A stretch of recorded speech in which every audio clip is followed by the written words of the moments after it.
गहरा श्वास लेते हुए ॐ भूर्भुवस्वः तत्सवितुर्वरेण्यं भर्गो देवस्य धीमहि धियो यो नः प्रचोदयात्. Now rub your palms, then touch your eyes, then open your eyes. चलिए सभी लोग बैठेंगे. आज सबसे पहले हम लोग कुछ डिस्कस करेंगे. कल हमने बोला था 2 सिस्टम डिस्कस करने, 10 मिनट्स का टाइम लेंगे. तो रचना जी आज आप नहीं करोगे, शायद ऐसा बोला था. अच्छा ठीक है, कोई नहीं. चलिए मोनिका मैम स्टार्ट कीजिए, फिर हम लोग आते हैं अपने सिलेबस पे. मैम एंडोक्राइन सिस्टम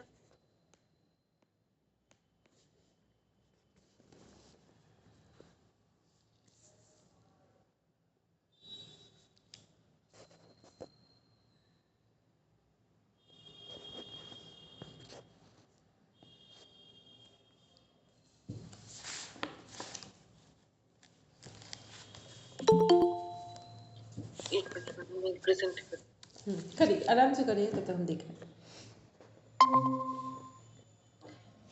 देखो सब लोगों का एक वर्क है जो हम डेली बोल रहे हैं. जो नहीं सुन पा रहे हैं, क्लास अटेंड कर पा रहे हैं, वो रिकॉर्डिंग सुनेंगे. कि डेली 10 मिनट्स का एक टारगेट रखेंगे जिसमें 11 सिस्टम के डायग्राम डिज़ाइन करने हैं, बनाने हैं. और कैसे बनाने हैं, उनके ऑर्गन्स, फंक्शन और डिजीज़, 3 चीज़ें रखनी है. ऑर्गन्स, फंक्शन और डिजीज़. और 4th नंबर पे जो पर्टिकुलर सिस्टम है उसके लिए योग कौन से हो सकते हैं. योग जो प्रैक्टिकल हम लोग करते हैं उसमें से आसन, प्राणायाम, मुद्रा, बंद किन का यूज़ होगा. ठीक, चलिए. एंडोक्राइन सिस्टम हम देख रहे हैं. तो एंडोक्राइन सिस्टम की स्टडी जो होती है हमारी एंडोक्राइनोलॉजी बोलते हैं इसको. इसमें हमारे दोनों तरीके के ग्लैंड्स कवर हो जाते हैं, एंडोक्राइन ग्लैंड्स भी और एक्सोक्राइन ग्लैंड्स भी. एंडोक्राइन ग्लैंड्स हमारे वो ग्लैंड्स हैं जिनमें डक्ट्स नहीं होती है और ये हार्मोन्स सिक्रीट करते हैं जो डायरेक्टली ब्लड में मिक्स होके टारगेट एरिया में जाते हैं ब्लड के द्वारा ट्रांसपोर्टेशन से. और एक्सोक्राइन ग्लैंड्स हमारे वो वाले ग्लैंड्स होते हैं जो डक्ट्स होती है जिनमें, और जिनके द्वारा एंजाइम्स का सिक्रीशन होता है उसी एरिया में जहाँ पे इनकी डक्ट्स ओपन होती हैं. पहले हम ले लेते हैं एंडोक्राइन ग्लैंड्स को. एंडोक्राइन ग्लैंड्स में सबसे मुख्य हमारा होता है हाइपोथैलेमस. हाइपोथैलेमस हमारी बॉडी का कंट्रोलर है. जिस तरीके का भी हम सोच या विचार, जिस तरीके के भी माहौल अपने शरीर को, अपने मस्तिष्क को देते हैं, हाइपोथैलेमस हमारे शरीर में उन्हीं प्रकार से, उसी तरीके से हार्मोन्स का सिक्रीशन करता है और हमारे शरीर को उसी स्थिति के लिए प्रिपेयर कर देता है. ये हमारे डायरेक्ट हार्मोन भी रिलीज करता है और इसके मुख्यतः हार्मोन्स पिट्यूटरी के निर्देश के लिए ही होते हैं. जिस अब हम इसमें देखते हैं कौन कौन से हार्मोन रिलीज होते हैं. तो इसमें होता है thyrotropin releasing hormone, gonadotropin releasing hormone, growth hormone releasing hormone और कोरिकोट्रोपिन रिलीजिंग हार्मोन. ये रिलीजिंग हार्मोन वो हार्मोन्स हैं जो एक तरीके का निर्देश का काम करते हैं जब ये पिट्यूटरी को निर्देश दिया जाता है और पिट्यूटरी से ये रिलीज होते हैं एक्चुअली. इसमें दूसरे और हार्मोन है सोमेस्टिन और डोपामाइन. अब हम पिट्यूटरी पे आते हैं. पिट्यूटरी मेन कंट्रोलर है सारे ग्लैंड्स का, क्योंकि जो भी निर्देश हाइपोथैलेमस से पिट्यूटरी को मिला, पिट्यूटरी उसी हिसाब से बाकी हार्मोन्स को, बाकी ग्लैंड्स के हार्मोन्स का रेगुलेशन करता है. अब जो भी रिलीजिंग हार्मोन्स हमारे हाइपोथैलेमस से रिलीज हुए हैं, वहां से जो निर्देश मिला है तो वो एक्चुअली वो यहाँ से रिलीज होंगे. पिट्यूटरी हमारे 2 पार्ट्स में है, anterior pituitary and posterior pituitary. Anterior pituitary से हमारे growth hormone, gonadotropin hormone, TSH और एलएच, ये यहाँ पे एफएसएच और एलएच भी यहाँ से रिलीज होगा. थायराइड के स्टिमुलेटिंग हार्मोन यहाँ से रिलीज होंगे और एफएसएच और एलएच जो हमारे जो ओवरीज के लिए निर्देशित करे जाते हैं हार्मोन्स, वो रिलीज होंगे. अब पोस्टीरियर पिट्यूटरी से हमारे रिलीज होंगे एडीएच एंड ऑक्सीटोसिन। इसके बाद हम जाएंगे पीनियल ग्लैंड के बाद, पीनियल ग्लैंड पे। पीनियल ग्लैंड जो है उसमें से हार्मोन सिक्रीट होता है जो है मेलेटोनिन।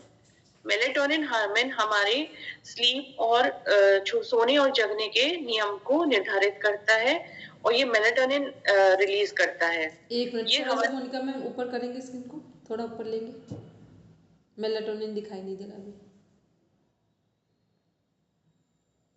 अब ठीक है। ये हमारे सर्केडियन रिदम को मेंटेन करता है, हमारे सोने जागने की साइकिल को मेंटेन करता है। पीनियल ग्लैंड हमारा मतलब एक एज के बाद इसका बहुत ज्यादा कार्यशीलता खत्म हो जाती है। फिर थायराइड ग्लैंड है हमारा। थायराइड ग्लैंड से हमारे दो हार्मोन्स हैं T3 एंड T4, थायरोक्सिन और ट्राइडोथायरोनिन। अब इसमें हमारा पैराथायराइड ग्लैंड भी है जिससे पैराथायराइड हार्मोन रिलीज होता है।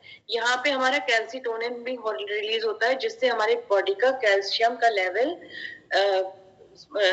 मेंटेन रहता है।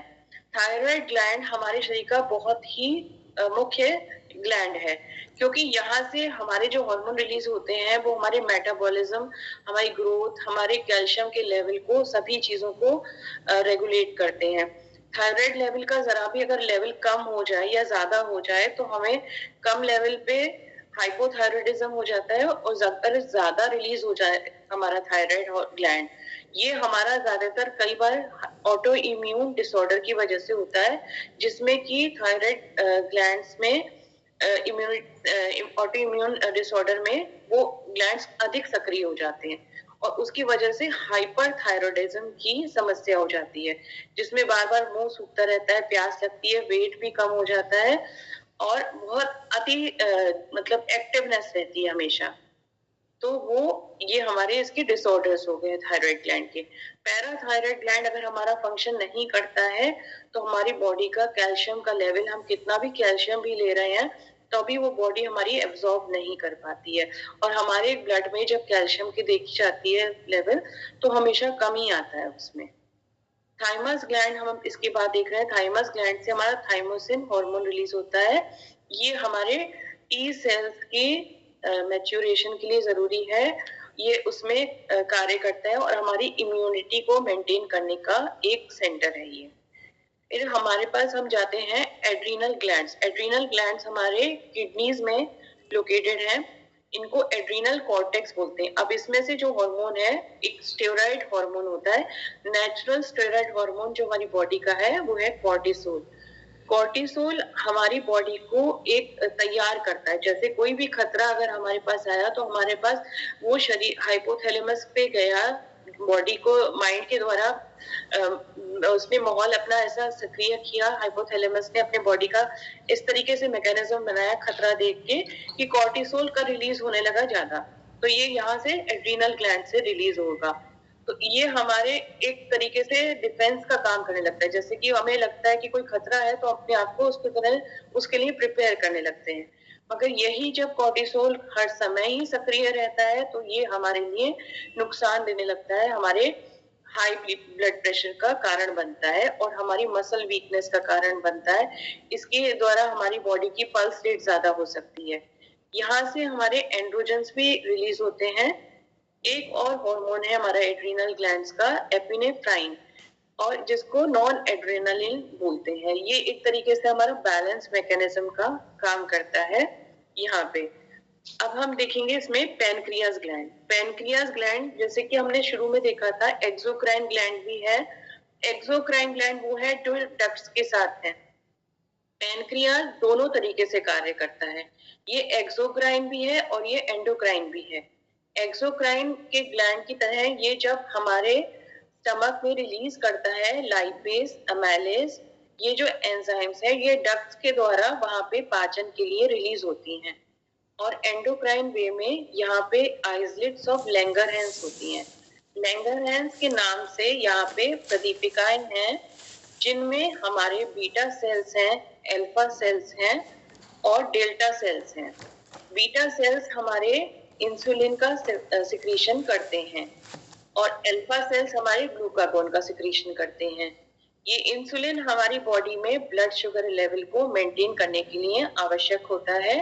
जब हमारे शरीर में ब्लड का ग्लूकोज का लेवल ज्यादा हो जाता है तो यहाँ से इंसुलिन का सिक्रीशन होता है, जिसके द्वारा सेल्स ग्लूकोज को अपने अंदर एब्सॉर्ब कर लेते हैं और ब्लड में शुगर नहीं ट्रांसपोर्ट हो रहा होता है, वो सेल्स में चला जाता है और स्टोर्ड हो जाता है एज एन एनर्जी। अगर यहाँ पे इंसुलिन हमारा ठीक से वर्क ना करे तो हमारी डायबिटीज की परेशानी हो सकती है। डायबिटीज हमारे टाइप 1 और टाइप 2 हो सकते हैं। टाइप 1 में बीटा सेल्स पूरी तरीके से नष्ट हो जाते हैं और इंसुलिन का बिल्कुल भी निर्माण शरीर में नहीं होता। फिर इंसुलिन हमें आर्टिफिशियल तरीके से लेना पड़ता है। और टाइप 2 डायबिटीज में क्या होता है कि बीटा सेल एक्टिव तो है मगर वो पूरी तरीके से इंसुलिन का निर्माण नहीं कर पा रहे हैं और जिसकी वजह से ग्लूकोज का लेवल ब्लड में हाई रहता है। ग्लूकागोन हमारे अल्फा सेल्स होते हैं। ग्लूकागोन हमारे लिवर में ग्लाइकोजन नाम का जो स्टार्च स्टोर होता है उस पे एक्ट करते हैं। जब ये हमारे शरीर में ग्लूकोज का लेवल कम हो गया है, उसके स्तर को नॉर्मल लाने के लिए ग्लूकागोन का रिलीज होता है यहाँ से और वो लिवर के ग्लाइकोजन के साथ मिलके ब्लड में शुगर को या ग्लूकोज के लेवल को बैलेंस कर देता है। अब इसके आगे हमने जो मेन हार्मोन हमारे ब्रेन हम स्टडी करते हैं वो हमारे गोनैड्स हैं। जैसे फीमेल में ओवरीज और मेल्स में टेस्टिस, जो में टेस्टोस्टेरोन का निर्माण होता है, ओवरीज में ईस्ट्रोजन और प्रोजेस्टेरोन का निर्माण होता है। ऊपर हमने देखा था पिट्यूटरी से LH और FSH होते हैं, वो भी हमारे फीमेल के हार्मोन्स हैं, फॉलिकल स्टिमुलेटिंग हार्मोन और ल्यूटेनाइजिंग हार्मोन। इस तरीके से हमने एंडोक्राइन ग्लैंड्स देखे। अब हम एक्सोक्राइन ग्लैंड्स पे देखेंगे कि कौन कौन से हमारे मुख्यतः एक्सोक्राइन ग्लैंड्स हैं। तो वो हमारे सलाइवरी ग्लैंड्स हैं जो मुंह के अंदर होते हैं, जिसमें से सलाइवा सिक्रीट होता है। उसमें एंजाइम्स होते हैं माइलेज और लाइसोजाइम या टाइलिन एक होता है जो हमारे स्टार्च का डाइजेशन हमारे मुंह से ही शुरू कर देता है। फिर स्वेट ग्लैंड्स हमारे त्वचा पे होते हैं, जो जिनका डक्ट्स हमारी त्वचा पे होता है और जो हमारे स्वेट को रिलीज करते हैं, जिससे हमारा टेम्परेचर का रेगुलेशन हो जाता है। जब हमारे शरीर को ज्यादा गर्मी लगती है तो स्वेट के निकलने से हमारा शरीर का टेम्परेचर को बॉडी रेगुलेट करती है, उसको ठंडा रखती है। लैक्रिमल ग्लैंड्स हमारे टीयर ग्लैंड्स होते हैं, जिनके द्वारा हमारे आंसू निकलते हैं। मेमोरी ग्लैंड्स हमारे मिल्क प्रोडक्शन के लिए होते हैं। फिर हमारे गैस्ट्रिक जूसेस, जो हमारे गैस्ट्रिक ग्लैंड्स हैं, वो पेट में हैं, जिनके द्वारा हमारा HCl और एंजाइम्स का सिक्रीशन होता है, जो हमारे डाइजेशन में रोल उनका होता है। लिवर के द्वारा हमारा बाइल सिक्रीट होता है। फिर पेनक्रियास का यहाँ पे हम एक्सोक्राइन फंक्शन देख रहे हैं, माइलेज, लाइपेज, ट्राइप्सिन, ये उसके एंजाइम्स वो डक्ट्स के द्वारा रिलीज करते हैं। प्रोस्टेट ग्लैंड है और गॉबलेट सेल्स हैं हमारे, जो म्यूकस प्रोड्यूस करते हैं।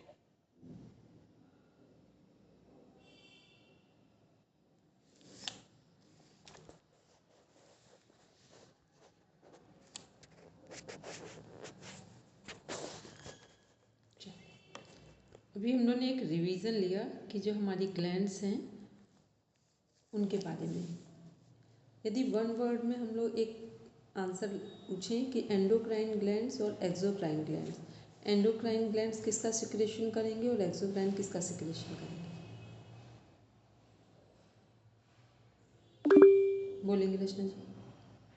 मैम एंडोक्राइन तो हार्मोन्स का और एक्सोक्राइन एंजाइम्स का। एंजाइम्स का, ठीक, ये वन वर्ड आंसर है प्रॉपर। चलिए, फिर इसी में हमने बोला था हमारी साइकोलॉजिकल ग्लैंड्स भी इसी में कनेक्ट हो जाएंगे। ये तो एनाटॉमी फिजियोलॉजी के टर्म में हो गया। साइकोलॉजिकल ग्लैंड्स कौन कौन से कनेक्ट होंगे हमारे? 4 तो नॉर्मल हम लोग सुनते हैं। कौन कौन से 4 हैं हमारे? डोपामाइन, जो हाइपोथैलेमस से सिक्रेट हो रहा है। फिर ऑक्सीटोसिन थाइमस से सिक्रेट हो रहा है। एंडोर्फिन पिट्यूटरी और हाइपोथैलेमस दोनों से कनेक्ट हो रहा है। फिर हमारा सेरोटोनिन जो है वो डाइजेस्टिव सिस्टम यहाँ से सिक्रेट हो रहा है। इसके बाद एक हमारी और ग्लैंड है जिसको साइकोलॉजिकल पॉइंट ऑफ व्यू से कनेक्ट किया जाता है, पिनियल ग्लैंड। ठीक, क्यों है? क्योंकि वो प्यूबर्टी के जो सिम्टम हैं उनको आने से रोकता है, इसलिए वो साइकोलॉजी में ही कनेक्ट की जाती है। फिर हमारी है एपिनेफ्रिन, नॉर एपिनेफ्रिन। ये क्या है? ये स्ट्रेस हार्मोन को कंट्रोल कर रहे हैं। ये हो गया। एक ग्लैंड और थी हमारी, गामा हार्मोन था, ठीक, गामा हमने बोला था। वो क्या है? वो स्ट्रेस को ही कंट्रोल करता है, उसके लिए गामा हार्मोन। तो ये क्या है? ये सारे हमारे ग्लैंड से निकलने वाले ये हार्मोन्स हैं, जो 7 हैं जो हमारे साइकोलॉजी में कनेक्ट होते हैं, और बाकी हमारे सब एनाटॉमी फिजियोलॉजी में कनेक्ट हो रहे हैं। इसमें से जो किडनी से हार्मोन निकल रहा है वो, और पिनियल ग्लैंड से, वो दोनों साइकोलॉजी में कनेक्ट हो रहे हैं, और बाकी के 5 अलग हैं जो साइकोलॉजी में कनेक्ट होते हैं। अब एक साइड में अपनी सिस्टम लिखिए, दूसरे साइड में उनका 1 वर्ड में आंसर लिखिए। एक साइड में सारे सिस्टम लिखिए, सिस्टमेटिक जैसे हमने करवाए हैं, 11 सिस्टम लिखिए, और 1 वर्ड में उनका आंसर लिखिए कि एक सिस्टम का अगर 1 वर्ड में आंसर देना हो, जैसे अभी हम लोगों ने बात की एंडोक्राइन क्या कर रहा है? हार्मोन सिक्रेट कर रहा है, एक्सोक्राइन ग्लैंड एंजाइम सिक्रेट कर रहे हैं। ऐसे स्केलेटन सिस्टम क्या करेगा? वर्क क्या है? सब पहले नोट कर लो 11 सिस्टम, फिर आप सही बोलोगे तो ठीक है, अदरवाइज हम बोलेंगे।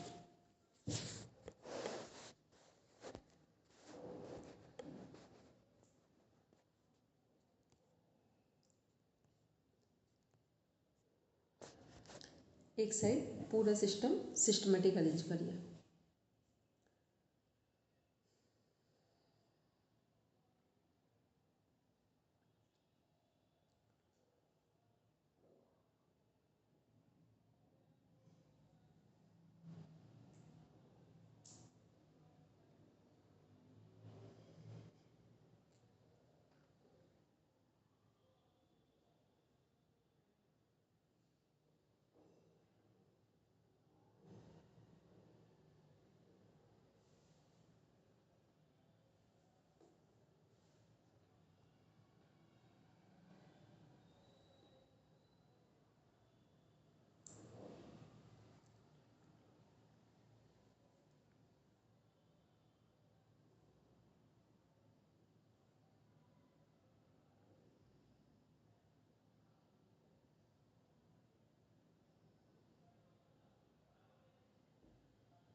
हो गया सबका?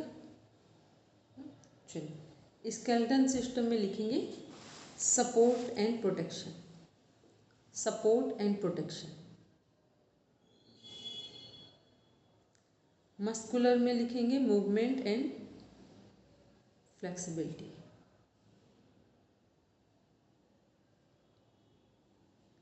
Movement and flexibility.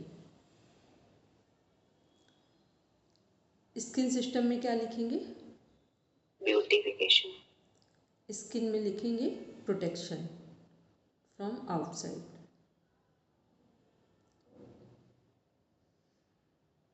रेस्पिरेट, इसके बाद एंडोक्राइन सिस्टम यदि लिखेंगे तो वहाँ क्या लिखेंगे? एंडोक्राइन सिस्टम में एंडोक्राइन एक्सोक्राइन का लिख देंगे, हार्मोन्स और enzymes. Regulation,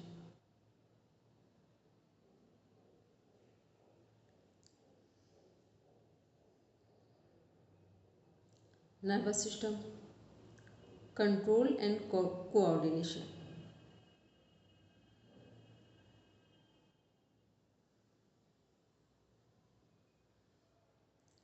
respiratory system breathing, exchange of gases.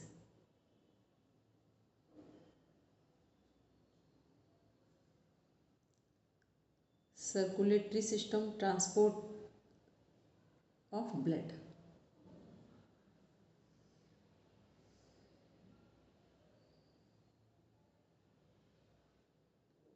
lymphatic system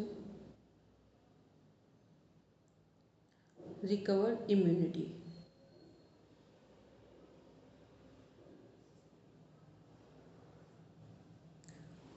Digestive system, digestion and food absorption. Digestion and food absorption.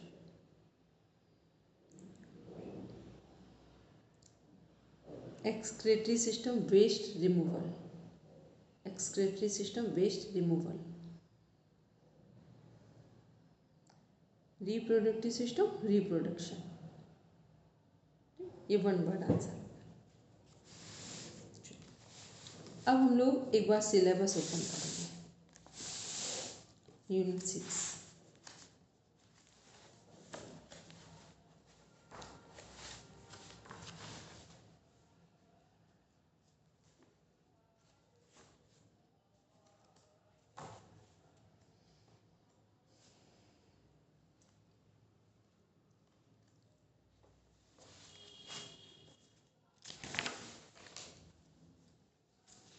तो इसमें जो हम फिल्टरेशन और प्योरिफिकेशन की बात करते हैं वो कहाँ पर आएगा? फिर वो इसमें हम मेंशन नहीं करेंगे, वो प्रॉपर उनके ऑर्गन्स के फंक्शन में आ जाएगा। ऑर्गन का लंग्स में प्यूरिफिकेशन आ जाएगा, हार्ट में सप्लाई आ जाएगा और किडनी में फिल्ट्रेशन आ जाएगा, फिल्टर।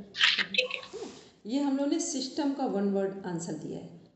ठीक, ये भी पता हो ना कि यदि हमसे कोई सिस्टम पूछा जाए तो वन वर्ड उसका आंसर क्या है। एक है कि बहुत सारी चीज़ें हमें पता है लेकिन एक वन वर्ड आंसर भी होते हैं। ठीक है, वो बात। चलिए इसमें देखते हैं किसको पहले पढ़े, आहार और पोषण को या सामान्य मनोविज्ञान।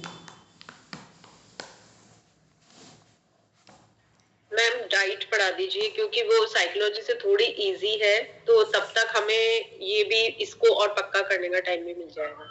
ठीक है, लेकिन बस ये ध्यान रखेंगे कि आज और कल एड़ी और चोटी लगाकर ऐसे रेडी करेंगे एनाटॉमी फिजियोलॉजी को कि होता है ना माइंड में फीड हो जाए, उस टाइप का। ठीक, डायग्राम के साथ। और कैसे करेंगे, पता कैसे चलेगा कि हमको सही कुछ पता है या नहीं पता है। बस डायग्राम बनाएंगे, उसको अपना ही समझा दीजिए अपने आप में प्रॉपर। यदि आपने किसी एक डायग्राम को टाइम देखा घड़ी में कि 5 मिनट्स में हमने इसके सारे एरियाज कवर कर लिए, कोई ज़्यादा बड़ा है अधिक बड़ा है तो उसको 2 पार्ट्स में डिवाइड कर दिया, 5-5 10 मिनट्स में कर दिया। अदरवाइज 5 मिनट्स में यदि हमने की पॉइंट्स के साथ सभी एरियाज में हमने बात कर ली, जैसे अभी हमने कहा था कि क्या क्या करना है, डायग्राम बनाएंगे तो ऑर्गन, फंक्शन, और उसी में ऑर्गन हो गया, फंक्शन हो गया, फिर डिजीज़ हो गई और फिर सोल्यूशन हो गया। इतनी 4 चीज़ों को कवर करना है। सोल्यूशन में भी डिजीज ओरिएंटेड सोल्यूशन में क्या करेंगे, योग हो गया और डाइट हो गई। ठीक, सोल्यूशन में क्या देंगे, योग हो गया, डाइट हो गई हमारी। और योग का मीन्स हो गया कि अकॉर्डिंग टू डिजीज़ जो हमें योग करवाना है, तो योग में हमारी साइकोलॉजी भी कनेक्ट हो जाएगी जाकर, डाइट में भी साइकोलॉजी कनेक्ट हो जाएगी। डाइट में साइकोलॉजी कैसे कनेक्ट होती है कि राजसिक लोग राजसिक भोजन करेंगे, ये साइकोलॉजी है। ठीक है, तामसिक लोग तामसिक भोजन करेंगे, ये मनोविज्ञान है। ये कुछ ऐसा नहीं है कि तामसिक लोग सात्विक भोजन करेंगे, ये मनोविज्ञान है। तामसिक लोग तामसिक भोजन ही करेंगे। ठीक है, अब हम लोग आज देखते हैं आहार एवं पोषण। अभी स्क्रीन शेयर होगी, तब तक इसमें हम लोग कुछ चीज़ों को देख लेते हैं क्या क्या पढ़ेंगे। एक बार अपना जो सिलेबस है हार्ड कॉपी में सब देखेंगे। आहार एवं पोषण की मूलभूत अवधारणाएं एवं घटक, पोषण की समझ, पोषण की आवश्यकता के संबंध में मूलभूत शब्दावली, मानव की पोषणीय आवश्यकता, आहार की अवधारणा, आहार के स्वीकार्यता, आहार के कार्य, आहार के घटक एवं उनका वर्गीकरण, स्थूल पोषक तत्व, स्रोत, सोर्सेस क्या क्या होंगे, उनका फंक्शन, कार्य क्या है, शरीर पर भोजन का प्रभाव कैसा होगा, सूक्ष्म जो प्रभाव हैं वो कैसे होंगे। इसके बाद इसमें देख रहे हैं सूक्ष्म पोषण तत्व, स्रोत, कार्य एवं शरीर पर प्रभाव, वसा में घुलनशील पोषक तत्व, स्रोत, कार्य एवं शरीर पर प्रभाव, पानी में घुलनशील पोषक तत्व, स्रोत, कार्य एवं शरीर पर प्रभाव, शरीर में कार्बोहाइड्रेट, प्रोटीन, वसा, विटामिन, खनिज लवण व पानी का महत्व, ये हमारे क्या है, मॉडर्न डाइट के 6 कंपोनेंट्स हैं। पोषक तत्वों की अधिकता एवं कमी से होने वाले रोग। कोई भी पोषक तत्व जो हैं, हमें जो न्यूट्रिएंट्स हैं वो अधिक होंगे तो भी शरीर में प्रॉब्लम्स आएंगी और कम होंगे तब भी प्रॉब्लम्स आएंगी। से होने वाले रोग। एंटीऑक्सीडेंट एवं उसकी भूमिका। सभी को पता है एंटीऑक्सीडेंट क्या है, जो हमारे सेल को के मल्टीप्लिकेशन होने से सेल जो अधिक विभाजित हो रही होती है, बढ़ रही होती हैं, उनको क्या करते हैं, रोकते हैं। फ्री रेडिकल्स जिसकी बात करते हैं हम लोग। ऑक्सीडेंट क्या है, फ्री रेडिकल्स है। तो एंटीऑक्सीडेंट क्या है, फ्री रेडिकल्स को रोकते हैं। ठीक, जहाँ पर एंटीऑक्सीडेंट लिखा इसी जगह साइड में लिख लीजिए ऑक्सीडेंट और फ्री रेडिकल्स। आहार की यौगिक अवधारणा एवं जीवन शैली के प्रबंधन में इसकी प्रासंगिकता। पोषक तत्व आहार के अनुमानित सिद्धांत। संतुलित आहार की अवधारणा। कार्बोहाइड्रेट, प्रोटीन, वसा, स्रोत, पोषक मूल्य, महत्व, खनिज लवण, calcium, iron, phosphorus. Calcium, iron, phosphorus किसके पार्ट है 6 डाइट कंपोनेंट में? Modern diet minerals, micronutrients. Monica ma'am क्या बोला था आपने? मिनरल्स के ठीक। माइक्रो वो आएंगे उसी में, लेकिन किसका पार्ट होंगे? 6 नंबर है हमारे पास, मिनरल्स में आ जाएंगे ये सब। मैम बोन मैरो में इसका स्टोरेज होता है, मतलब बोन्स में होता है इसका स्टोरेज। जो अब हमारी हड्डियों में सबसे ज़्यादा किसकी, इन्हीं चीज़ों की आवश्यकता होती है। ठीक है।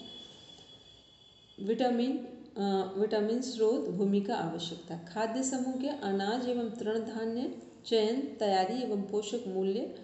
दाल, शुष्क मेवे, तिलहन, चयन, तैयारी एवं पोषक मूल्य। दूध एवं दूध उत्पाद, चयन, तैयारी एवं पोषक मूल्य। सब्जियां एवं फल, चयन, तैयारी एवं पोषक मूल्य। वसा, तेल एवं शक्कर, गुड़, शहद। कहीं पर भी जब योग में या डाइट का जो हमारे नेचुरल डाइट की बात हो तो शक्कर का मतलब क्या होता है? मिश्री। ठीक, शक्कर का मतलब मिश्री है। गुड़, शहद एवं अंकुरित अनाज, चयन, तैयारी एवं पोषक मूल्य। आहार का चयापचय, ऊर्जा, मूलभूत अवधारणा एवं परिभाषा। ऊर्जा, आवश्यकता के घटक। ऊर्जा असंतुलन, चयापचय, उपचय, अपचय की अवधारणाएं। कैलोरी, आवश्यकता, BMR, HDA, शारीरिक क्रियाएं, कार्बोहाइड्रेट, वसा एवं प्रोटीन का चयापचय। ऊर्जा को प्रभावित करने वाले कारक, आवश्यकता एवं खपत, BMR को प्रभावित करने वाले कारक। तो हम सब लोग क्या पढ़ने जा रहे हैं? आहार के बारे में पढ़ने जा रहे हैं। जीवन में सबसे महत्वपूर्ण क्या है हमारे? आहार। क्योंकि सबसे तो हमें 3 चीज़ें हैं महत्वपूर्ण हमारी। सबसे पहले ऑक्सीजन, हवा में जो ऑक्सीजन है। सेकंड नंबर पे हमारा है पानी, वाटर। थर्ड नंबर पे आता है भोजन। भोजन क्या है? यदि हम ऑक्सीजन के लेवल पर अपने जीवन को रखना चाहते हैं तो उसकी एक लिमिट है।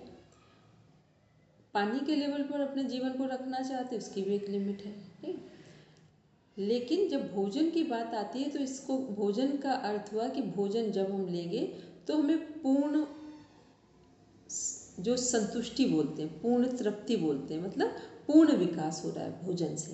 क्योंकि भोजन में क्या है? हवा भी है, पानी भी है और भोजन भी है, तीनों ही चीज़ें वहाँ पर है।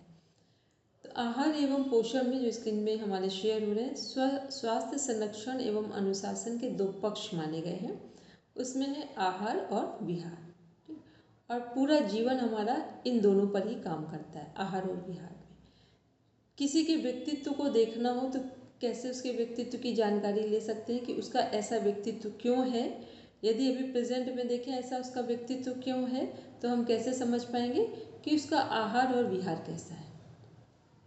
और पूरे जीवन को बदलने में और पूरे जीवन को खराब करने में आहार सबसे महत्वपूर्ण भूमिका निभाता है।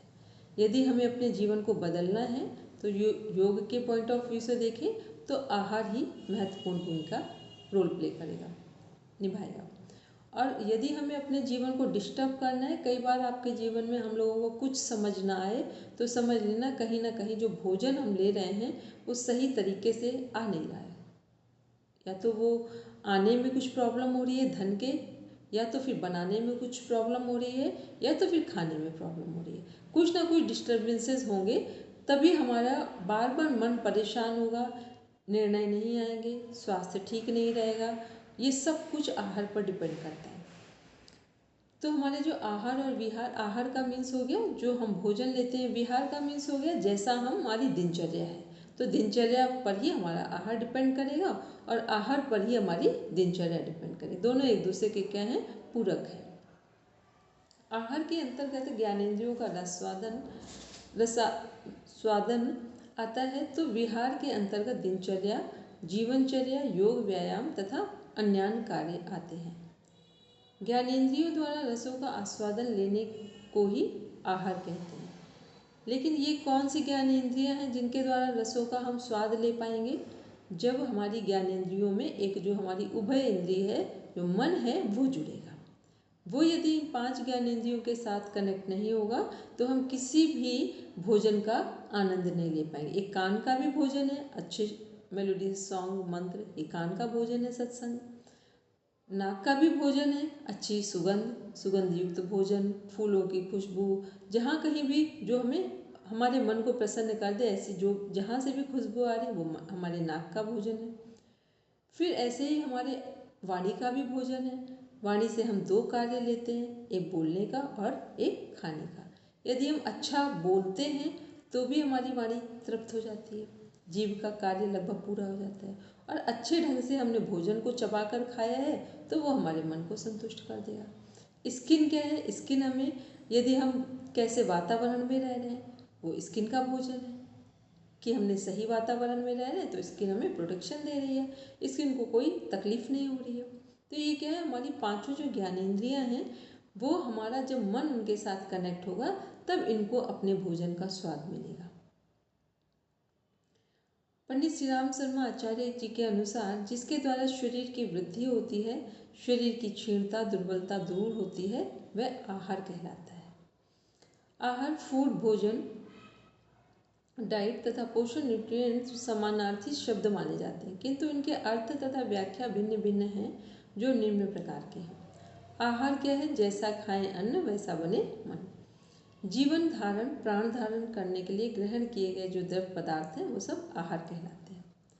भोजन क्या है? हमारा शरीर की क्षमता तथा मन की रुचि के अनुसार विधि पूर्वक द्रव्यों पदार्थों का ग्रहण करना भोजन कहलाता है। आहार में क्या है? जीवन जीने के लिए जो कुछ भी ले रहा है सब आहार में ही आ जाएगा। भोजन क्या है? भोजन में एक वैज्ञानिक और मनोवैज्ञानिक दृष्टिकोण भी छुपा हुआ है, ये भोजन में है। और आहार को भी यदि हम उसमें भी वैज्ञानिक, मनोवैज्ञानिक दृष्टिकोण ऐड करेंगे, जोड़ेंगे, तो वो भी हमारा भोजन का ही कार्य करेगा। पोषण की परिभाषा अब क्या है हमारी? आहार और भोजन में बहुत बड़ा अंतर नहीं है, ठीक है। कुछ भी खाएं वो सब क्या है? आहार में ही आ जाएगा। भोजन क्या है? एक सुव्यवस्थित ढंग से किया जाता है, ठीक है। कभी भी हम लोग बोलते हैं ना भोजन कर लो चल के, तो हमारे बोलने में ही एक विज्ञान और मनोविज्ञान दोनों आते हैं कि भोजन का मतलब है एक व्यवस्था के तहत भोजन करेंगे। और कुछ भी खा लो वो आहार है, ठीक है। कभी भी खा लो आहार है। भोजन ना तो कभी खाया जाता है ना कैसे भी खाया जाता है, वो एक व्यवस्थित समय में व्यवस्थित मना स्थिति के साथ ही खाया जाता है। पोषण क्या है? पोषण की परिभाषा शारीरिक आरोग्य और मानसिक प्रसन्नता के लिए तथा शरीर के अंगों की क्षतिपूर्ति तथा पुष्टि देने के लिए ग्रहण किए गए आहार को पोषण कहा जाता है। पोषण का मीन्स हो गया जिस चीज़ की हमें आवश्यकता है, आज अभी जिस चीज़ की हमें आवश्यकता है। तो पोषण कैसे मिलता है? पोषण का एक और भी तरीका है कि जब जो ऋतुएं होती हैं या जब जो मौसम होता है, सपोज करके वर्षा ऋतु है तो पोषण कैसे मिलेगा? वर्षा ऋतु के अनुकूल हम भोजन करें। गर्मी का मौसम है तो पोषण कैसे मिलेगा? पानी वाले फल, सब्जियां, सैलड ये सब अधिक खाएं तो पोषण मिलेगा। ठंड के समय जितना हम सॉलिड हैवी चीज़ें जो हमारी सात्विक तरीके से हमें मिल सकती हैं वो यदि लेते हैं तो तब हमें पोषण मिलता है। मतलब पोषण का मीन्स है कि जो हमारी प्रकृति के अनुसार, बाहर की प्रकृति के अनुसार और हमारी जितनी आवश्यकता है उन सब का एक जो कंबाइंड स्टडी है, वो सब जब एक साथ मिलते हैं उसे पोषण कहा जाता है।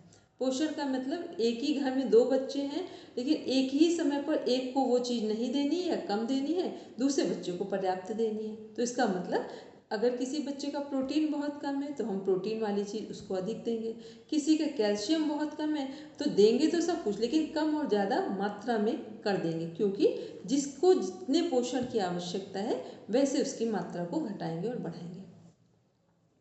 अब देखते हैं हम लोग इसमें कि पोषण हमारा है क्या। पोषण में एक है हमारा पोषण और एक है कुपोषण। ठीक, इसको थोड़ा सा जो हमारा पोषण है वो क्या है, स्वस्थ जीवन के लिए आवश्यक है। उचित पोषण जो आरोग्यमय है, स्वस्थ जीवन जिससे हमें मिल रहा है, उत्तम स्वास्थ्य रहेगा हमारा। और दूसरा क्या है, कुपोषण में दो चीज़ें हैं। कई बार हमें लगता है कि कुपोषण का मतलब है जो माल न्यूट्रिशन जो हम पढ़ते हैं कि कम होगा, जिन बच्चों को भोजन कम मिलता है, भोजन की में जो पोषण देने वाली जो मात्रा है वो कम है, तो बच्चे कुपोषण का शिकार होंगे। इसका उल्टा भी है कि अधिक होने पर भी कुपोषण का शिकार होंगे, क्योंकि एक जो हम लोग लाइन पढ़ते हैं ना, हम लोग वो कोटेशन पढ़ते हैं बचपन से, excess of anything is always bad. वो कुछ भी हो एक्सेस, वो कभी हमारे लिए सुटेबल नहीं होगा। तो इसमें क्या है, अति पोषण, अति वजन, मतलब पोषण बहुत ज़्यादा हो गया तो वजन बढ़ जाएगा। अत्यधिक बच्चों की लंबाई हो गई, ऐसा हमने खान पान दिया, बच्चों को भोजन खिलाया। मोटापा कई बार होता है, छोटे बच्चों को लोग पनीर खिला रहे होते हैं, बादाम ऐसे अधिक मात्रा में दे रहे होते हैं। अभी मेरे पास एक केस आया, डिफेंस में है, वो मेरे स्टूडेंट ही है, उसकी बच्ची अभी 6-8 महीने की।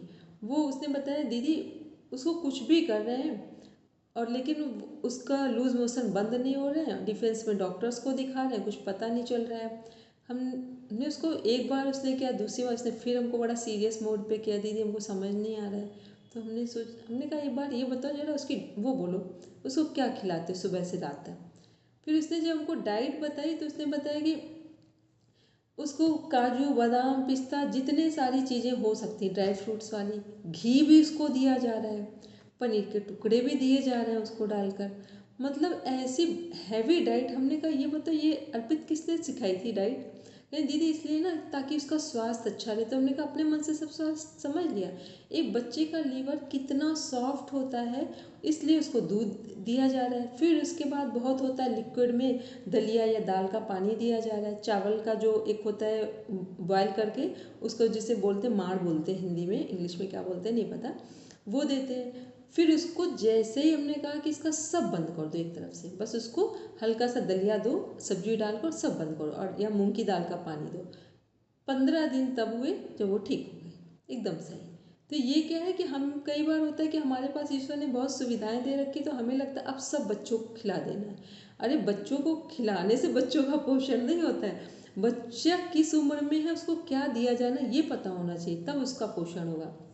तो ये क्या, यकृत रोग बच्चों में सबसे ज़्यादा क्या प्रॉब्लम आती है, लीवर।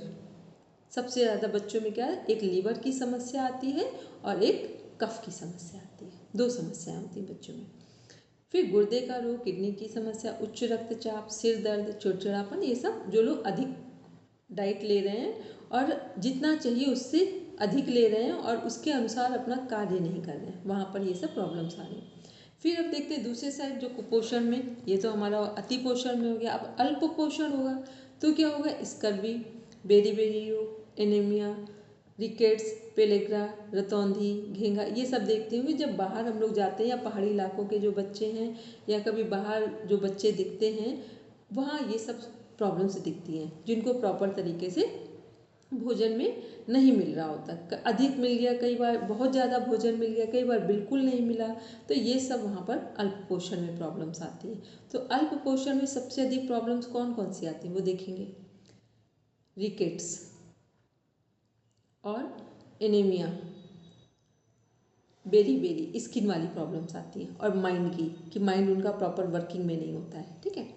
फिर स्कर्वी और इसके बाद घेंगा रोग, गलगला जो होता है, ये सबसे अधिक जिनका अल्प पोषण है वहाँ ये प्रॉब्लम। तो इसमें से दो प्रॉब्लम रिकेट्स और जो घेंगा है ये फर्स्ट नंबर पे आती है, फिर और दूसरी आती है, ठीक है।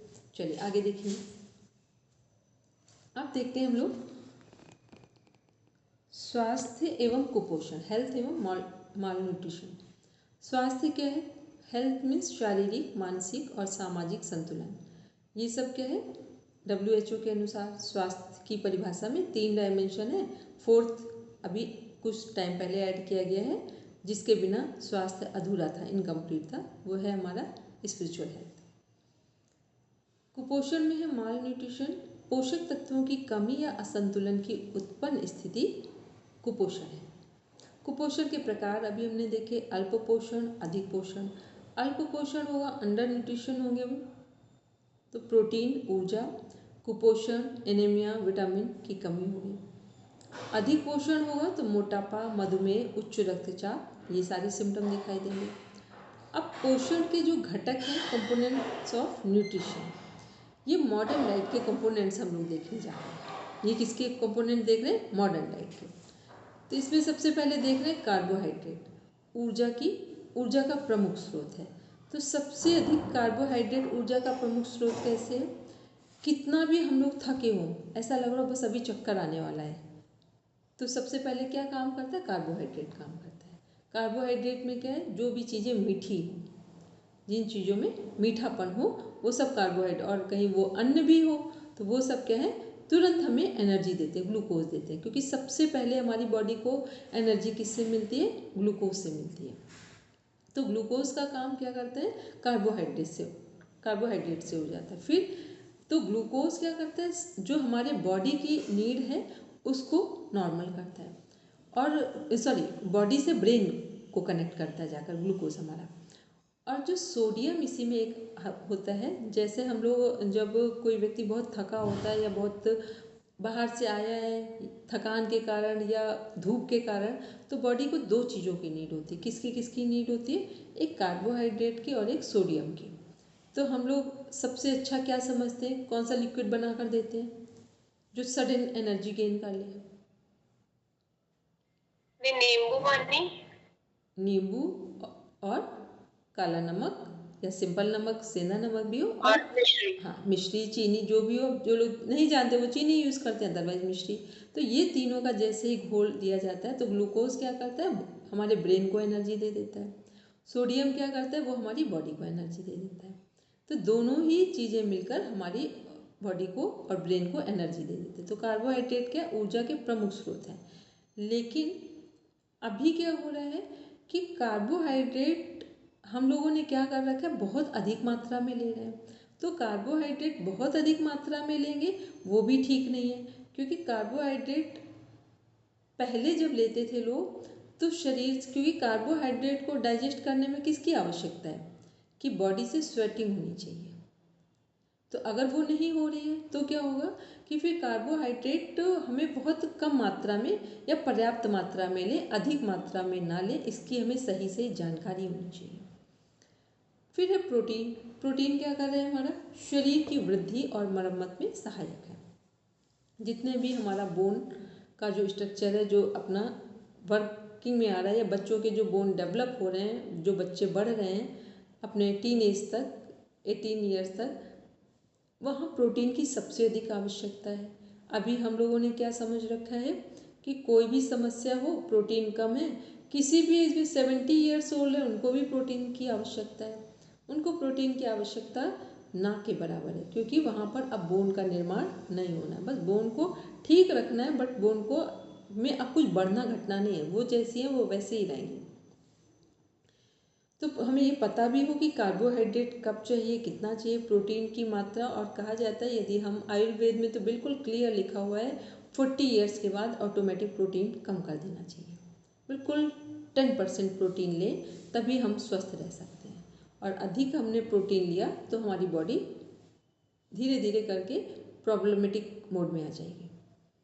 थर्ड है वसा, फैट्स, मीन्स ऊर्जा भंडारण, कोशिका निर्माण में सहायक।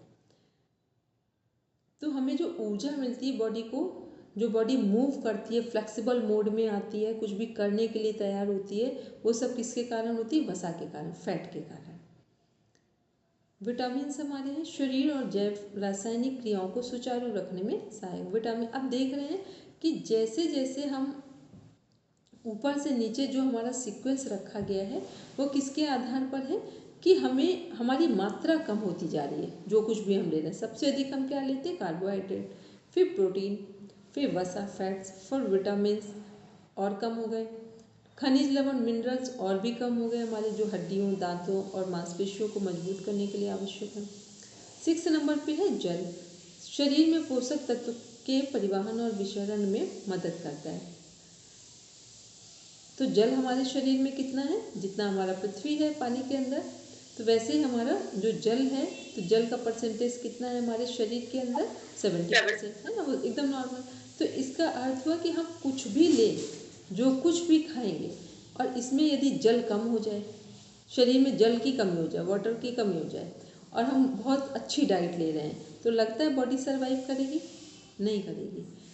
हम लोगों ने कल पढ़ा था प्लाज्मा के बारे में कि जो हमारा ब्लड में क्या है, ब्लड का डिवीज़न क्या था, तो 55% ब्लड में प्लाज्मा है, 45 अदर सेल्स हैं, और 55% जो प्लाज्मा है उसमें वाटर का इंटेक कितना है, वाटर की क्वांटिटी कितनी है, 90%।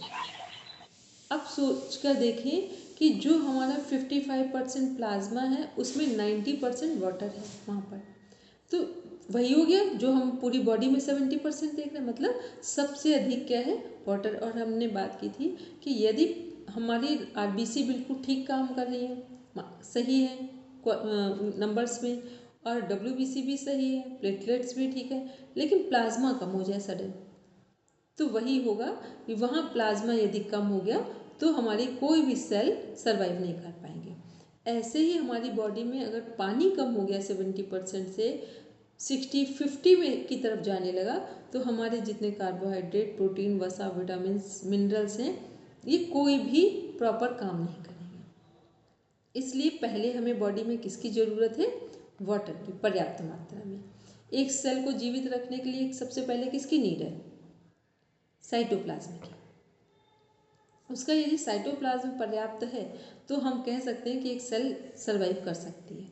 ऐसे बॉडी में पर्याप्त मात्रा में पानी है तो बॉडी सर्वाइव कर सकती है। ब्लड में यदि प्लाज्मा पर्याप्त मात्रा में है तो अदर जो हमारी सेल्स है वो सर्वाइव कर सकती है। तो ये क्या एक सीक्वेंस बना हुआ है, एक दूसरे से इंटरकनेक्टेड है। 7 नंबर पे डाइट्री फाइबर पाचन तंत्र को स्वस्थ रखता है। ये 7th नंबर नहीं है, ये जो फाइबर्स वाला जो न्यूट्रिएंट्स हैं वो हमें हमारी हेल्थ को अच्छा रखेंगे। तो डाइट कंपोनेंट्स कितने हुए, 6 ही है। ठीक, मॉडर्न डाइट के जो कंपोनेंट्स हैं वो 6 ही है। अब देख रहे हैं वयस्कों हेतु जो ऊर्जा की आवश्यकता है, ये है एक जो पुरुष है जिसका वेट है 60 किलो मीन्स 60 kg है, उसको कितनी कैलोरी चाहिए। अच्छा एक बात बताओ, ये तो एक इसको आप आराम से देखना सब अपने अपने अनुसार, इसका जो प्रॉपर जीस्ट है उसको हम लेते हैं। कैलोरी है क्या, कैलोरी है क्या,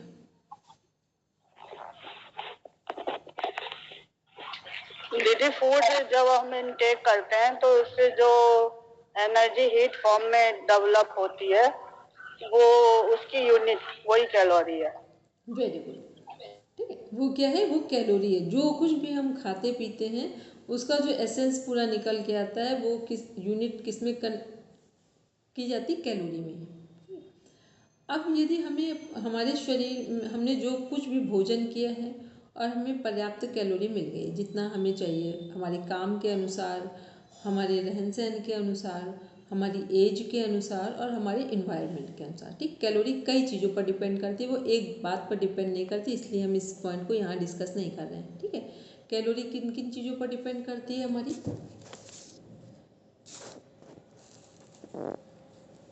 यदि हम भोजन ले रहे हैं तो कैलोरी किस पर डिपेंड करेगी, कि हम कौन सा भोजन खा रहे हैं उसके ऊपर डिपेंड करती है। अगर हमने हैवी भोजन खाया तो कैलोरीज ज्यादा बनेंगी, लेकिन फिर हमने काम कितना किया यानी कितनी कैलोरीज बर्न की।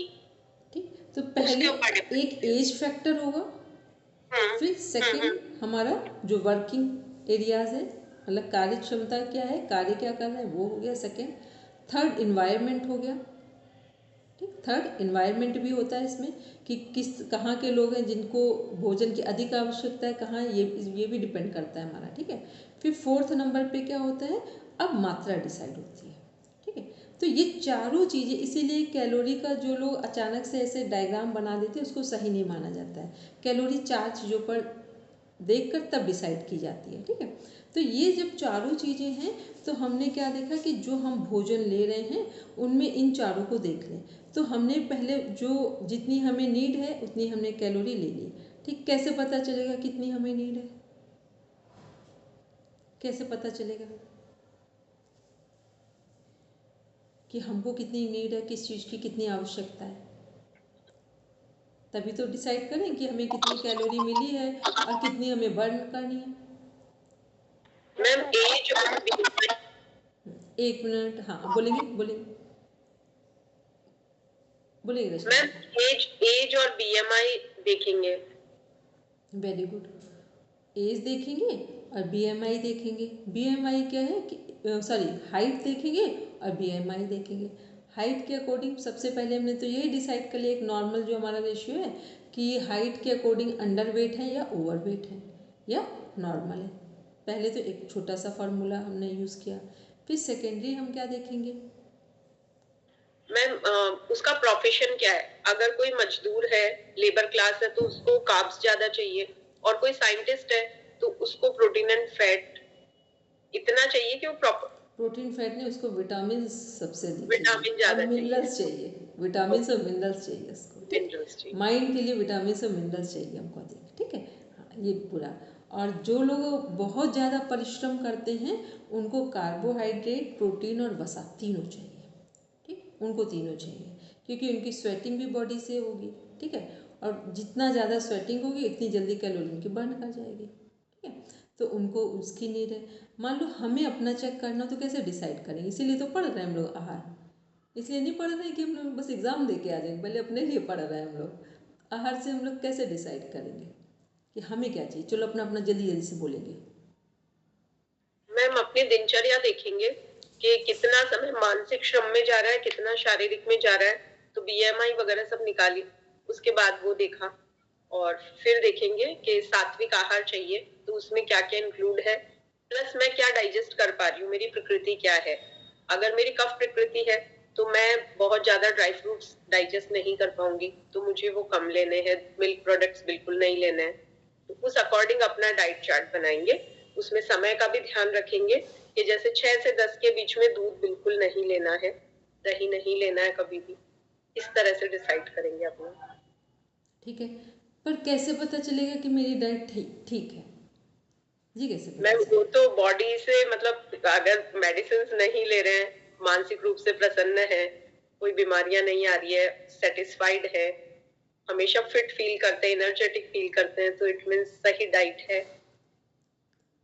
और बताओ, और कैसे पता चलेगा? इसमें हाइट के हिसाब से हमारा वेट कितना है, और फिर वही मेल है या फीमेल है, हम अगर अपने लिए बात करते हैं तो मेरा क्वेश्चन पहले हमारे लिए अगर हम बात करते हैं तो हम पहले हाइट और वेट को प्रोपोर्शनेटली देखेंगे। वो रचना जी बता चुकी, फिर हमारे जो वर्क है वो भी वही होगा वो कि हम बता क्या चुकी। कितना काम कर वो रहे हैं, कैसा क्वेश्चन ही काम नहीं कर है रहे हैं। मेरा, वो सब हो गया।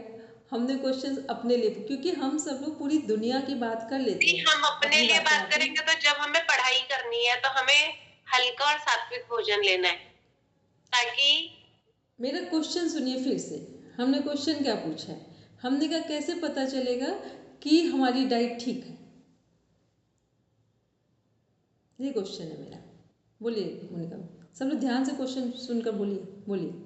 मैम ऐसा आहार लेंगे जैसे, मतलब आहार के बाद, खाने के बाद हमें प्रसन्नचित फील कर रहे हैं, ऊर्जावान फील कर रहे हैं, कोई हमें शरीर में ऐसा भारीपन नहीं हो रहा कि उसको ले, मतलब खाना खाने के बाद जैसे आलस आ गया, ऐसा कुछ नहीं हो रहा। ये हम पूरी पॉइंट नोट करने वाला, आलस से तो नहीं आ रहा है ये, ठीक, मोस्ट इम्पॉर्टेंट पॉइंट है। क्योंकि चीज़ों को हमें यही अपने से ही तो जोड़ना। देखो पता है, जब तक हम लोग किसी पर बात करते हैं इतना आसान है, लगता है सब आता है, और जैसे ही अपने पर आ जाओ तो लगता है हमें कुछ नहीं आता है। ठीक, आहार हमने इसीलिए तो पढ़ा है कि हम आहार पढ़ते पढ़ते अपने आप को भी तो चेक कर लें कि कहाँ मेरे जीवन में आहार क्या कमी दे रहा है। आहार की कमी है या हम उसको ठीक से नहीं ले पा रहे हैं, समझ नहीं पा रहे हैं। कई बार हमारे पास होता सब है पर हम उसको यूज नहीं कर पाते हैं। ठीक है, पहले एक होता था कि महंगी चीज़ें सबको पता होना चाहिए, जो बादाम काम करती है वही मूंगफली भी काम करती है, कई जगह बादाम से मूंगफली अधिक काम करती है।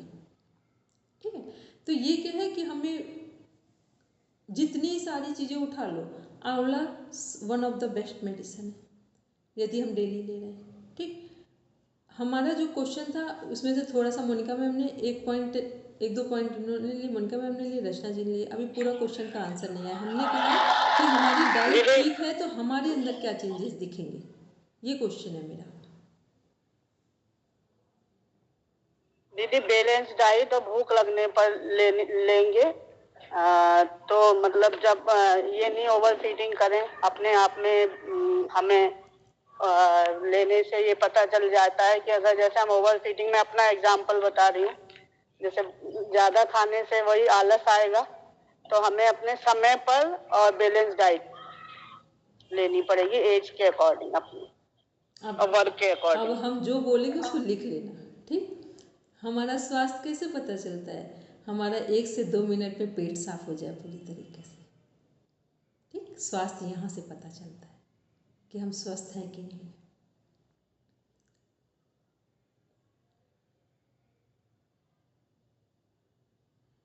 ठीक, सही समय पर नींद आए, सुबह उठने में आलस से ना आए, ऐसे पता चलता। आप किसी को स्वस्थ कैसे देखोगे?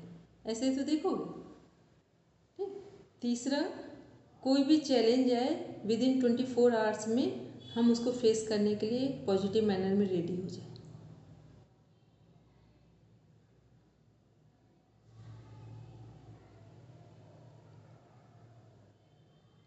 सही डिसीजन ले पाए, ये है सही भोजन करने के रिजल्ट। इनमें से जो चीज़ें नहीं यदि हमारे इसमें आ रही हैं तो समझ लेना कि फिर हमारा भोजन में कुछ गड़बड़ है या हमारे भोजन को लेने में गड़बड़ है। ठीक, कई बार होता है कि भोजन भी सही है पर हमने टाइम ठीक नहीं रखा उसका लेने का, या हम बहुत ज़्यादा जब भूख लग गई तब खाया, या बिना भूख के ही भोजन कर लिया हमने। ठीक है, तो ये क्या है। और दूसरा, बार बार खाने की हैबिट ना हो, तो समझना कि हमारा भोजन जो डाइजेशन है वो बिल्कुल ठीक है। क्योंकि बार बार यदि भोजन खाने की इच्छा हो तो 2 ही कंडीशन होती हैं, या तो हमारी समझ ठीक नहीं है या तो हम स्ट्रेस में हैं। ठीक, जब स्ट्रेस में होता है कोई व्यक्ति तब भोजन बार बार लेने की इच्छा होती है, और जब स्ट्रेस बिल्कुल नहीं होता है तो काम लगता है पूरा करके ही भोजन लेंगे जाकर। और आप देखिए, काम कर लेंगे तो काम में ही एनर्जी मिल जाती है हमको। ये तब होता है जब स्ट्रेस फ्री होते हैं, तब हमें काम करते हुए ही एनर्जी मिल जाती है। ठीक है, तो जब हमने, मेरा क्वेश्चन यही तो था कि हम कैसे पता करेंगे, तो हम सबसे अच्छा तरीका है आप डेली चेक करो कि आपका पेट बस 1 से 2 मिनट में साफ़ हो रहा है कि नहीं, पूरी तरीके से साफ़ हो रहा है, समय पर नींद आ गई कि नहीं, फिर हम सुबह उठे तो आराम से उठ गए या नहीं। ठीक है, तो और जो हमने काम करने का सोचा है वो कर पा रहे हैं कि नहीं, ये सब हमारे सही डाइट यदि हम ले रहे हैं तो फिर हमें ये रिजल्ट दिखाई देंगे। और कुछ भी इफ बट हो तो हमें ही पता चल जाए। जैसे मेरे अभी बहुत दिनों से बहुत बाल झड़ रहे थे, ठीक, बहुत ज़्यादा, इतने ज़्यादा कि उसके कारण कुछ और भी थे। कुछ थोड़ा सा गलती भी हो गई मेरी एक लोगों की बात में, अब उनका नाम नहीं लेंगे। ठीक है, तो वो मेरी गलती हो गई, तो उसके लिए भी हमें को समझना पड़े, हम ही रिस्पॉन्सिबल है।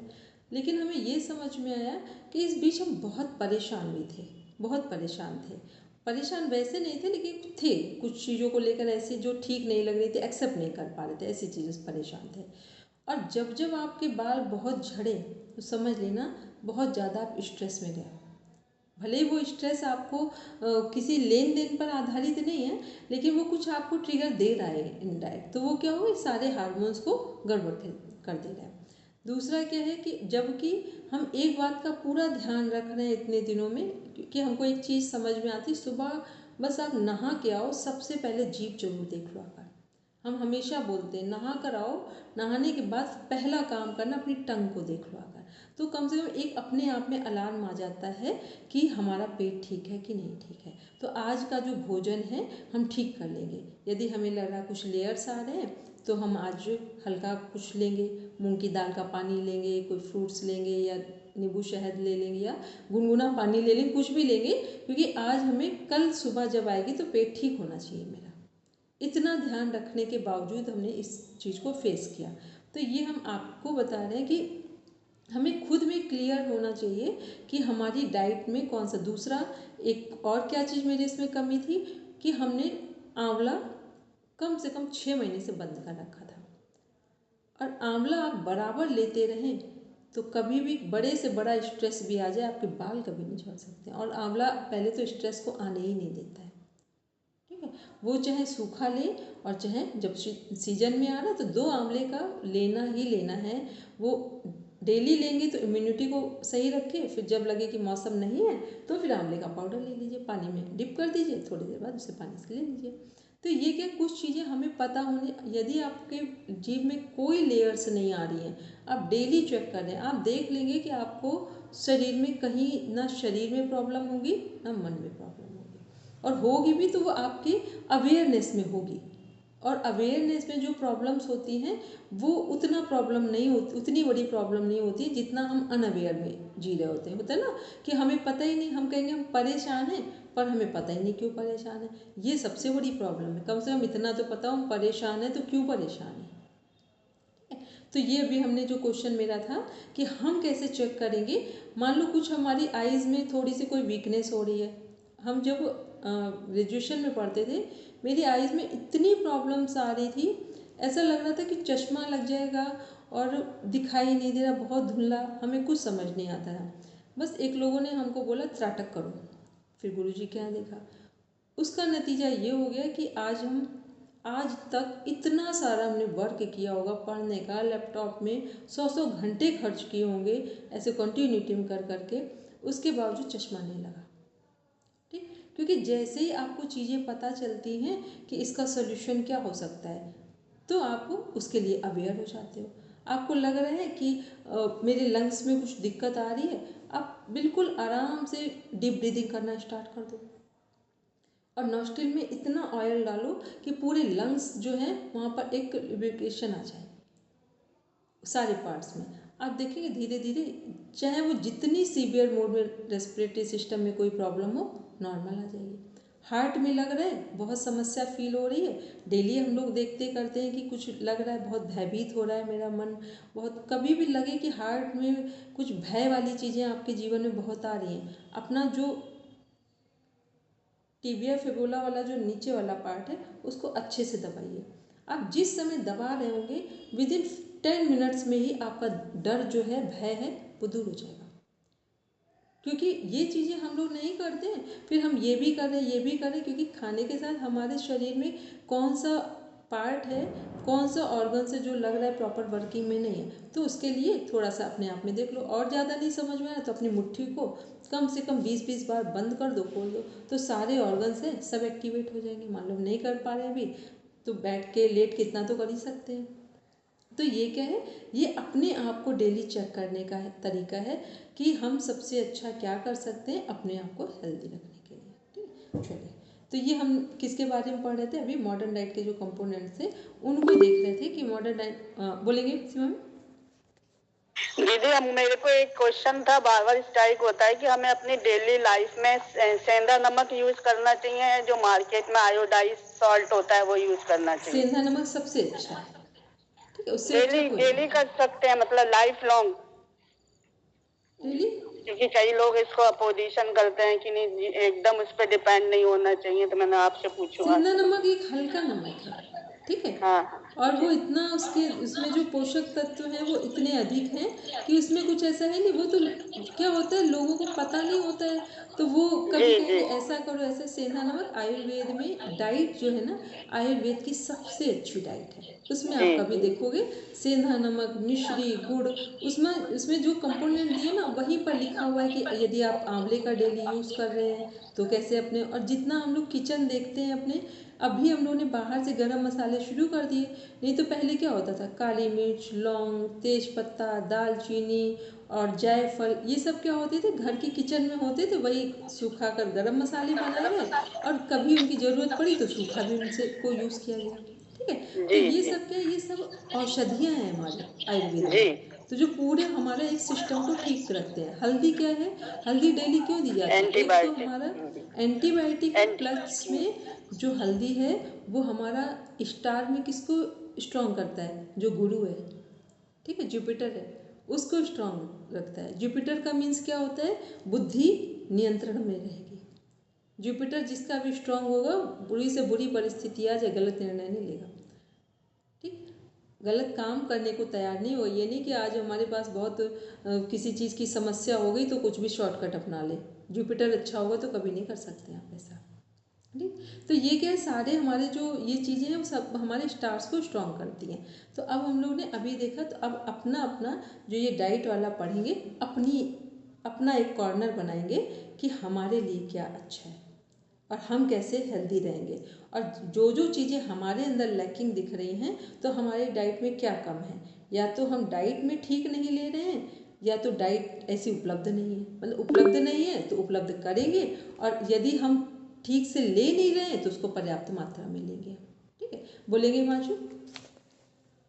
मैम मतलब मेरे को नींद भी सही आती है, लेटते आ जाती है, सुबह उठने में भी आलस नहीं आता है और पेट भी साफ हो जाता है, बट भूख नहीं लगती है। एक चपाती तो मुश्किल से खाने में आ रही है। तो फिर सिद्धि के लक्षण ठीक है फिर समाधि नहीं, सच में मेरे भूख नहीं लगती है।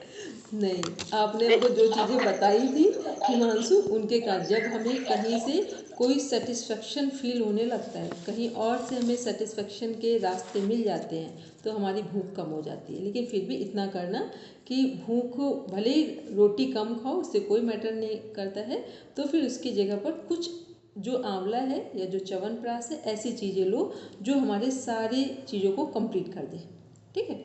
इस समय जो च्यवनप्राश आ रहा है जिसमें आंवले में सारी चीज़ें पड़ी होती है, उसको दूध के साथ ले लो, या ऐसे पानी से लेना हो गर्म पानी से ले लो।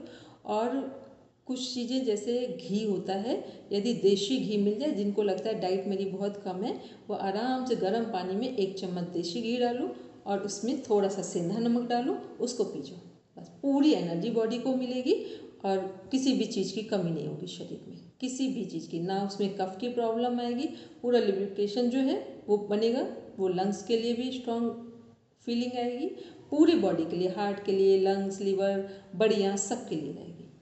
लेकिन ध्यान रहे गर्म पानी में लेना है और सेंधा नमक जरूर लेना है। सेंधा नमक लेने से क्या होता है, कभी भी वो किसी जगह एक साथ कलेक्ट नहीं होता, मेल्ट हो जाता पूरा जाकर, ठीक। तो ये भी पता हो कि हमारी डाइट बहुत कम है तो ऐसे ले लो। और किसी दिन आपको लगे कहीं बाहर जा रहे हैं, आप कुछ नहीं बना पाए हैं, तो सबसे अच्छा काम करिए, 1 चम्मच घी लीजिए पानी से, आप पूरा दिन काम करके आ जाइए, ना तो कहीं सिर दर्द होगा, ना कहीं थकान हुई, कुछ नहीं होगा। क्योंकि चीज़ें भी तो हमें कंफर्म होनी चाहिए कि अगर हमें कोई ऐसा पड़ जाए कोई काम तो हम क्या करें, तो ऐसे कर लो फिर, ठीक है। तो ये हमने पूरा एक देखा जो डाइट का शेड्यूल है, अपना अपना एक कॉर्नर बना के रखना, इसको पढ़ के रखना। कल हम लोग इसके आगे डाइट के बारे में देखेंगे। हाँ, और एक चीज़ सब लोग देख लेना, या रचना जी और मोनिका मैम आप लोग करके